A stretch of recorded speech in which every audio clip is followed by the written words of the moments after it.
Hello. Today I am offering a Singer 27. This is a Sphinx model, and the decals are pretty good on it. I would consider very good for the age because I think this machine is like a 1901, no later than a 1910. I just have so many machines, it's hard for me to remember all the dates, but I know this is one of the very earliest 27s. There's the serial number, so you can look it up on ISMAX. It's ismacs.net, I think, actually.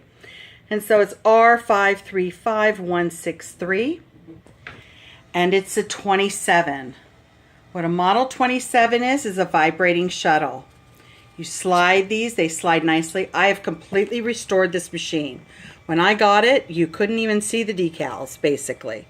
It was so dirty. And so there's a nice, shiny, brand new shuttle in there. Works beautifully, and I have it adjusted perfectly. And so how you get them in and out is you have the tip, so it's right here in this hole. And you just do that. Tip it down and pull it out. And when you put it back in, you put it in tip first. And and I have this shuttle. This is a shuttle holder right here. I have it adjusted perfectly.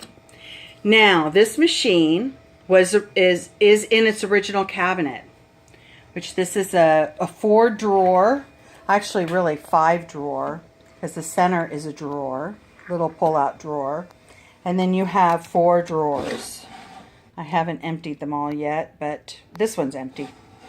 So that's like that, and they are lockable if you have a key. I don't have the key. The complete, and there's my baby boy, my kitten. He just has to be wherever I am. Anyway, this is a treadle, and the treadle's fully operational. You just, and I really had to learn how to treadle. How I do it is I use 2 feet. I put my left foot in the top and my right foot in the bottom, and then move it like so. 1 foot after the other. Now, this machine, like I said, it's in its original case. So it was meant to be a treadle machine, and it's got a beautiful cabinet. Actually, the lady I bought it from a couple of years ago, she had gently refinished, and I've got still pictures of this cabinet online so you can see it. So I didn't refinish the cabinet. I left it as it was, but this machine was absolutely non-functional. And so it was my very first machine that I started working on. And so this kind of began my love of working on sewing machines. So I took it apart all the way from the balance wheel. Everything was removed and cleaned well. I mean, everything was black. I did put on a lot of new parts on the upper thread tension. So it has, but this is original. And how you can tell it's a 27 is it has this. This is a push release for the tension. So if you see when I push it, it releases the tension. See that movement? And that's how it releases the tension. So when you thread it, you use this spool pin. And you can do with a double needle if you wish. That's what the second spool pin is for. And then it goes through this eye, down through the thread tension. You need to make sure it's through. And those are brand new discs. And it's a brand new spring as well, and a new eye. This is the check spring. Brand new one of that as well. So it's been completely rebuilt as far as the thread tension, and it functions perfectly. You shouldn't need to touch the tension whatsoever. I have it all set just perfect. You can see the front has the real fancy face plate. And so it comes out of the thread, out of the tension, into the check spring, straight up to the thread needle bar, and then down through this thread guide. And I'm going to tell you my little secret that I have figured out.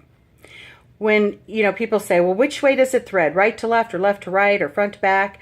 Well, front to back is obvious because the needle eye is facing you. So then it goes front to back. But on right to left and left to right, use the guide as your compass. So this guide, you come from here on this side. It's kind of hard to see. Let me move my camera a little bit. So can you see there's an opening there? So it goes through there and it comes over here. So if the thread guide is wanting the thread to be on this side, you know it's going to go from this left to right. If the thread guide is over here and you come and you thread it this way and it ends up over on this side, then you know it's going from left to right or right to left. So that's the secret. Kind of like, you know, the fuel gauges on new cars, they have a little arrow which tells you which side is the gas tank on. Kind of same thing. Look at the thread guide. It is going to tell you which way it threads. Okay, so I'm going to put the presser foot up and I'm going to run this machine so you can see how amazing it runs. Now, one note, I have put a light on this, and this is a Vintage Singer light, chrome. And because it's so old, it does come apart very easily. So you want to make sure if you touch it and it comes out that you stick it back in.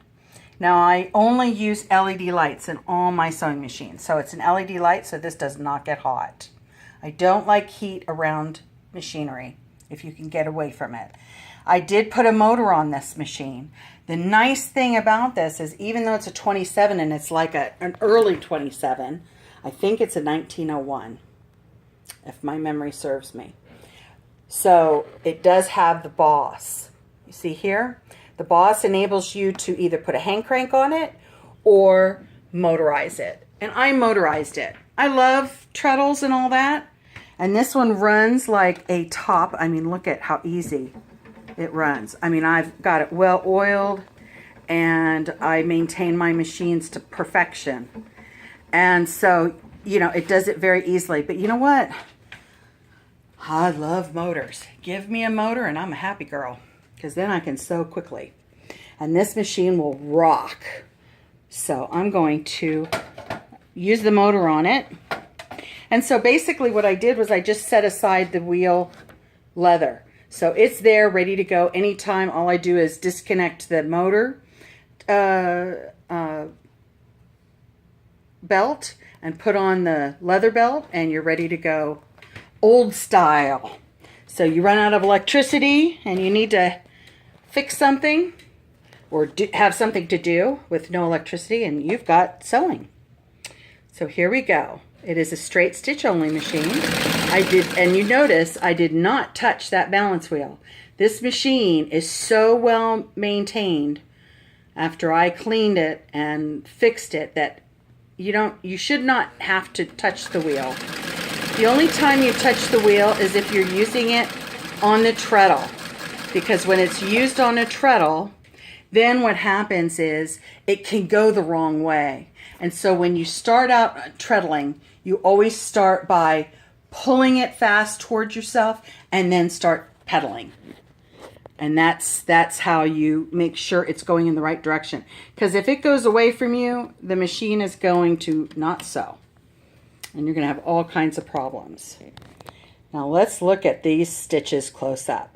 I'm using two different colors. I'm using purple and green.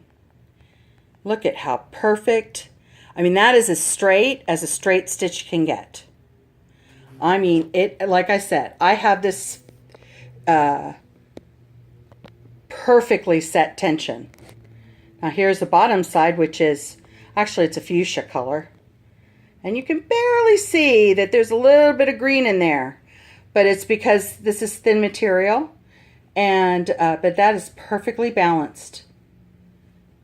Okay? And so, also another thing to keep in mind is when you're treadling, you have no brakes. So your brake is stopping the motion of your feet. On this motor, it does have a brake. So it'll stop when you get off the, but it still goes a couple of stitches. Now look at that turn, that corner. Look at that stitch. I mean, it does not get better than this. That's why you're going to pay premium for my machines, because they are ready to plug in and run. You don't have any mess or any adjustments that you have to make. They are ready to go. Now, if you were to want to make this into a free motion machine, the best way to do it is actually to remove the feed dogs, which it's a screw underneath. You remove the feed dogs, and then you will have to loosen the tension a little bit to do that. But you can see how it's threaded. You can see how beautiful it is, how well it runs. Now the bobbin winder, because it's a long bobbin, how you engage it is you just push it up to the wheel. And what you do here is you loosen this clutch so that the sewing machine stops sewing. And here up, actually I'm at 11 minutes, so I need to cut this video off because it'll take forever to upload. But I wanted you to see it is in perfect working order. It has beautiful decals. There are a few chippies, but you know, when a machine is over 100 years old, you expect something. I'd rather have chippies like this than lose the decals. The decals are really nice. So this machine is just in perfect working order. I could not get this removed. I know that there's something in there, but this is your thread stitch length. And so I had it all the way out. Actually, no, I had it about midway. You unscrew it and it becomes shorter. Okay, maybe I did have it all the way in, which makes it the longest stitch. So that's really small stitches. I'm going to show you how well it stitches there. And then I'm going to stop this video because it's too long.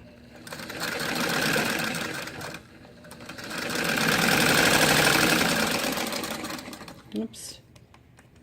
I'm too close to the edge.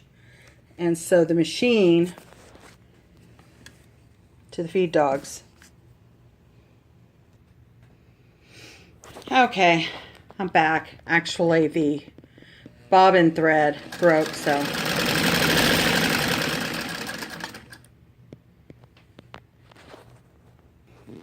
I actually unscrewed it too far, so it was basically not going anywhere.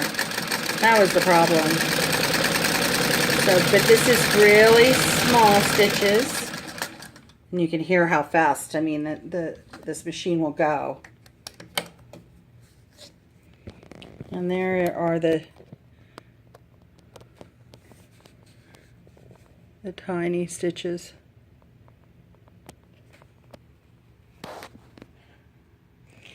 Well, thank you for watching. Autofocus went off. Okay, here we go. Now we've got some focus. Thank you for watching. Bye.